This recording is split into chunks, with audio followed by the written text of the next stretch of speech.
January the 18th, 1940, and the news review's got a really great article which illustrates in really vivid detail what it was like to be the pilot of a bomber engaged in a battle over the North Sea. It describes it as dramatised but factually correct. So clearly the journalists weren't actually there in the planes during the battle, but they've been talking to people and interviewing people, and they say that this is a factually correct account.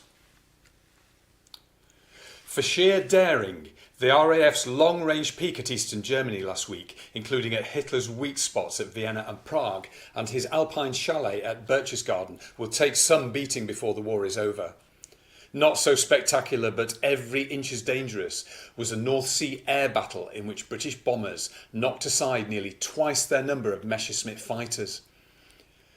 Had a newspaperman been permitted to accompany one of the bomber crews on the flight, he might have written the following factually correct version, substituting the name Smith for that of the actual squadron leader.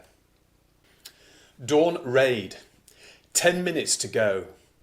RAF crews swill down mugs of steaming hot tea and puff a last cigarette in front of the blazing mess fire, that last for many hours and perhaps forever. From the frost-filmed tarmac comes the snarl of engines being warmed.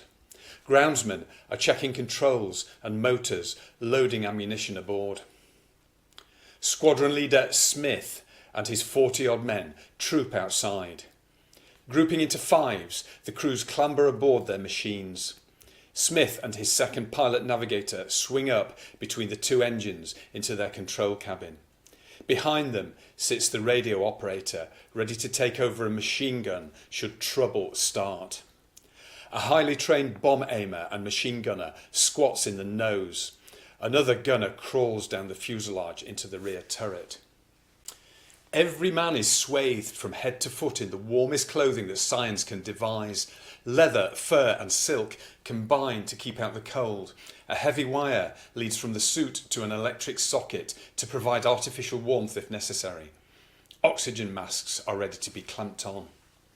Squadron leader Smith slides open the side screen, and for a moment his arm is silhouetted against the dawn-streaked sky as he gives the take-off signal. The raid has started. The squadron climbs steadily over the North Sea towards the cold air, which will cut like a razor through all the elaborately warm clothing. Wingtips may become coated with ice. The controls are liable to freeze and stiffen. Smith and his navigator are peering through their frosty screens for scouting enemy aircraft. Their radio operator has already flashed the message, fighting formations to the rest of the squadron, and the bombers are flying in shoulder-to-shoulder units of 3. Smith's navigator is huddled over the chart, checking his stopwatch and plotting bearings. The wireless man gets through to a home station for the latest weather reports, which he scribbles down on a pad strapped to his thigh and hands it to the navigator. In their isolated turrets at either end of the bomber, the gunners are beginning to feel the cold. They bang their heavily gloved hands against the metal supports to ward off numbness. Blood circulation must be kept going, for the plane's fate will hinge on those hands if the German fighters intercept the squadron. The minutes straggle by. Every man is getting slowly colder as the altimeter needle flickers up to 10,000 feet. The raiders dream of the messroom fire and of hot tea. Smith stiffens as he notices a few black dots through the glass of his windscreen. To his radio operator he shouts above the bellowing engine, "Fighter craft approaching off the port beam. Contact the rest of the squadron." The operator flashes out his message, then rips off his earphones and crouches down behind the centre machine gun. Dogfight. Sprouting out of the sun like a bursting rocket come German interceptors. They are Messerschmitt 110s, armed with 4 machine guns and 2 small cannon. About 2 miles separate the opposing squadrons, 10 seconds before the fight starts.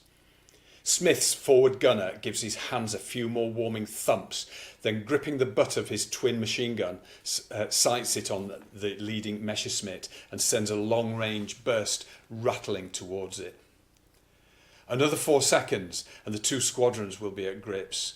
The Messerschmitt 110s have several advantages: a slightly higher altitude, a speed of 356 miles an hour and a greater manoeuvrability.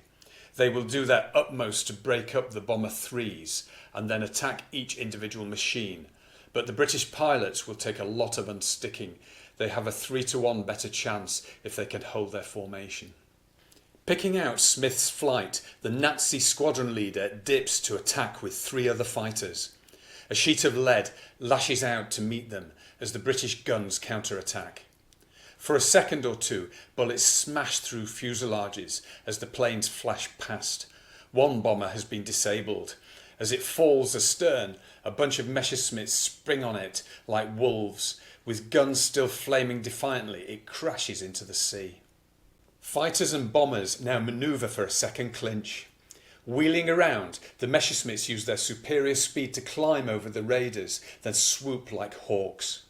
While one is flattening out to repeat this tactic, it is sprayed by a stream of British fire. It smacks down into the sea.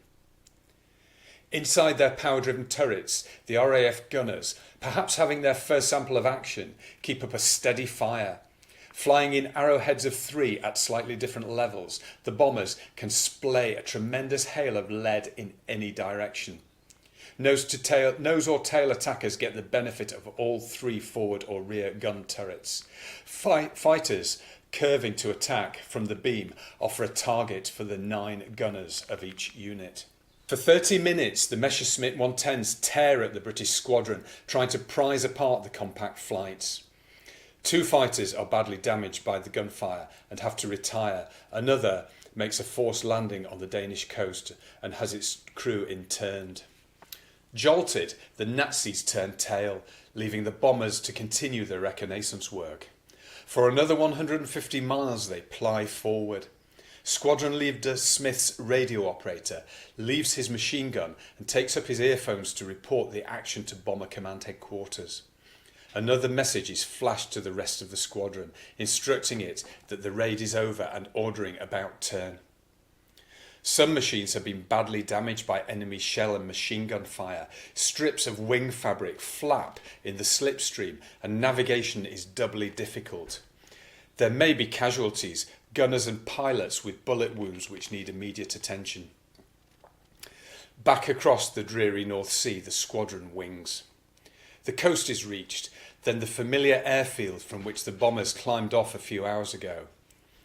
A few quick messages by the radio operator, laconic instructions from the ground, and the crews are back again in the cosy mess room, gulping hot rum. 1 machine and 5 men are missing, but the squadron has pulled out on top and finished its scheduled job. So this is billed as dramatised but factually correct, and I have to say, given the date of it, 18th of January 1940, I'm inclined to believe that it's pretty true to life. If you like this content, please take a look at my channel, Not History But News, where I'm going through a big box full of old newspapers that I found in an attic, and they're full of things like this. So please take a look, and if you enjoy it, please like and subscribe. Thank you.